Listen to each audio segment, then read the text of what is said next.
Francine Diaz at Seth Fedilan muling a-attend nga sa Star Magical Christmas Ball 2023, maging best dressed kaya ulit si Francine.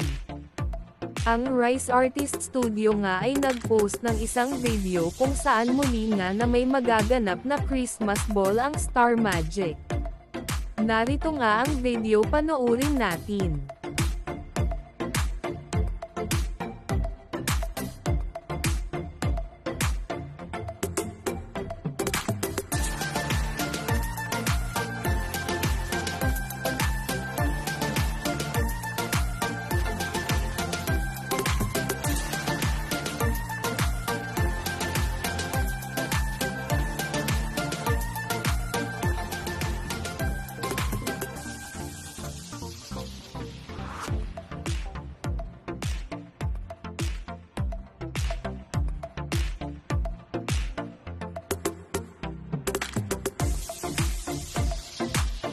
Talaga nga naman marami ang nagsasabi o napapatanong kung si Chin pa nga rin daw ba ang magiging best dressed.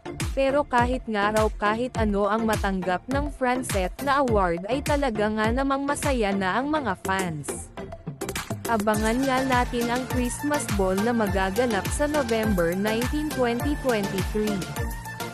Stay tuned nga muna tayo for more updates.